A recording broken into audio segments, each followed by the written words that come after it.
Halo sahabat Banjarku, hari ini kita warga masyarakat Kota Banjar merayakan hari jadi Kota Banjar yang ke-20, di mana sejak tahun 2003, setiap tanggal 21 Februari kita sebagai masyarakat Kota Banjar selalu memperingati hari jadi Kota Banjar. Perayaan ini adalah bukti dari tahapan yang telah dicapai oleh Kota Banjar sepanjang 2 dekade terakhir. Dalam video ini kita akan merayakan hari jadi Kota Banjar serta melihat kembali perjalanan Kota Banjar selama 20 tahun terakhir.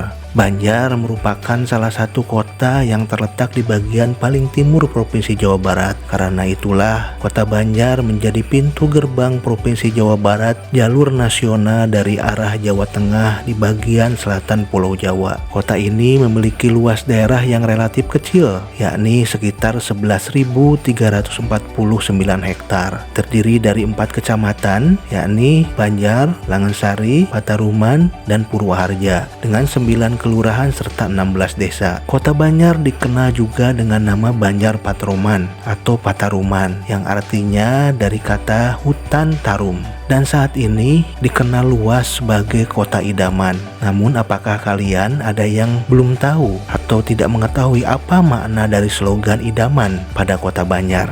Kata idaman dalam Kota Banjar merupakan akronim dari indah, damai, dan mandiri. Selanjutnya, tentang kata-kata indah, damai, dan mandiri yang mungkin sudah sering kita dengar, 3 kata ini sesungguhnya memiliki makna yang sangat dalam dan relevan untuk kehidupan kita.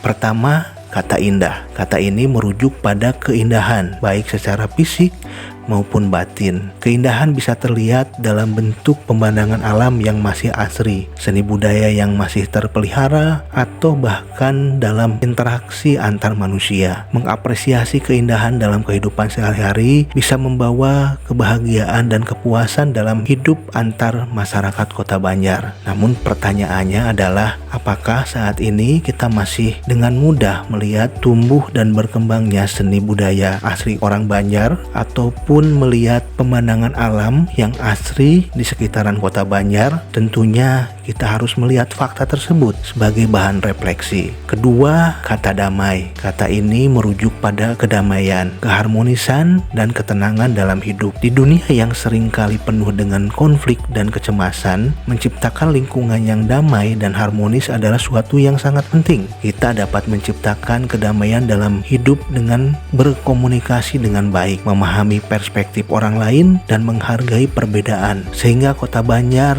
memang kota yang tepat untuk menciptakan kedamaian. Sekali lagi, apakah kata damai saat ini masih relevan dengan kondisi Kota Banjar atau masyarakatnya yang dikenal ramah, sehingga sebagian dari masyarakat Banjar menempatkan bahwa Kota Banjar tepat bagi siapapun yang menghabiskan waktu pensiunnya. Ketiga, kata mandiri. Kata ini merujuk pada kemandirian dan kemampuan untuk bertahan hidup secara independen. Mandiri dapat diartikan dalam berbagai bentuk, seperti kemandirian finansial, keputusan yang tepat dalam kebijakan, dan kemampuan untuk mengatasi tantangan kota. Mempunyai kemandirian adalah penting untuk membangun rasa percaya diri dan berhasil dalam kehidupan Kota Banjar. Sekali lagi, pertanyaannya, apakah masyarakat Kota Banjar saat ini sudah mandiri, tidak tergantung siapapun, tidak tergantung pada daerah lain? Tentunya sekali lagi kita harus merefleksikannya agar ke depan kita bisa menjadi lebih baik lagi untuk menciptakan kehidupan di Kota Banjar. Dalam kata indah, damai, dan mandiri tersebut, kita dapat memadukan ketiga kata ini menjadi sebuah konsep utuh menjadi idaman. Kita bisa membangun kehidupan yang indah, damai, dan mandiri dengan menjaga kehidupan alam, menghargai perbedaan, dan memperoleh keberhasilan dalam kehidupan di Kota Banjar. Pada tahun 2003, Kota Banjar secara resmi diakui sebagai kota otonom yang terletak di Provinsi Jawa Barat. Sejak saat itu, dengan usia yang relatif muda, Kota Banjar mengalami tahapan-tahapan perubahan dan kemajuan di berbagai bidang, termasuk ekonomi, pendidikan, dan juga pariwisata. Namun, perjalanan Kota Banjar tidak selalu mulus. Selama 2 dekade terakhir, Kota Banjar juga menghadapi banyak tantangan. Hal ini tentunya hal yang sangat wajar, Karena untuk terus maju dan berkembang, Kota Banjar harus terus-menerus berbenah, memperbaiki diri dengan menemukan solusi atas setiap tantangan yang dihadapi. Salah satu tantangan utama Kota Banjar adalah masalah rendahnya capaian pendapatan asli daerah yang terjadi salah satunya di tahun 2022 kemarin. Hal ini menunjukkan kinerja pemerintah dari mulai pencapaian, pelaksanaan, dan evaluasi tidak berjalan optimal. Minimnya capaian pendapatan asli daerah menunjukkan banyak organisasi perangkat daerah di Kota Banjar lemah dalam pelaksanaan, sehingga target pendapatan asli daerah sulit tercapai. Jika pola kerja tersebut masih dipertahankan, bukan tidak mungkin di tahun 2023 pemerintah Kota Banjar akan mengalami defisit anggaran, dan itu akan berdampak pada terhambatnya pembangunan.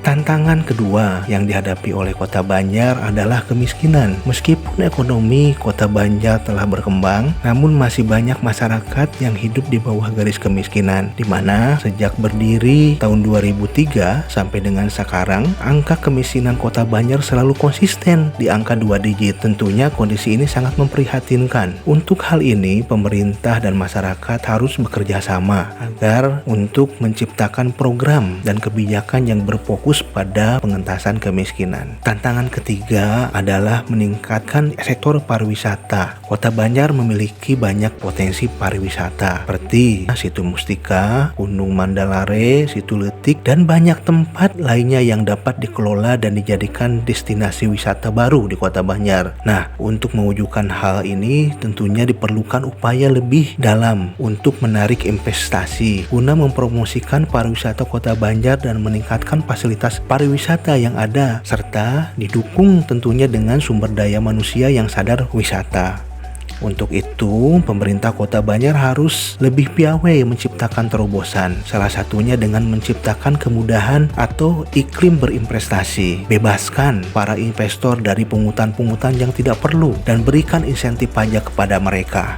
Tantangan keempat yang dihadapi oleh Kota Banjar adalah peningkatan kualitas pendidikan. Meskipun Kota Banjar memiliki beberapa sekolah termasuk perguruan tinggi, namun masih banyak siswa ataupun masyarakat Banjar usia sekolah membutuhkan akses pendidikan yang lebih baik. Oleh karena itu, perlu adanya program yang fokus pada peningkatan kualitas pendidikan di Kota Banjar, serta pastikan pengembangan lembaga-lembaga pendidikan yang ada di Kota Banjar selaras dengan visi Kota Banjar. Dalam hal ini, jangan sampai visi Kota Banjar adalah membangun agribisnis untuk menggapai kesejahteraan masyarakatnya, namun yang banyak dikembangkan adalah sekolah-sekolah otomotif ataupun mesin, yang seharusnya adalah pemerintah banyak membangun sekolah-sekolah pertanian. Nah, kita lihat saja apakah hal tersebut nanti akan tetap dipertahankan atau akan ada perubahan dari sistem kebijakan pemerintahnya.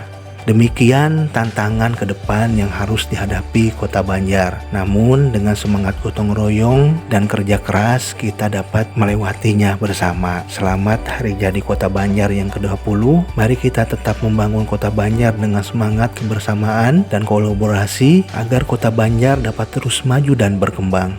Terima kasih telah menonton video ini, dan jangan lupa untuk berikan komentar dan pendapatmu di kolom komentar, dan sampai jumpa di video selanjutnya. Terima kasih.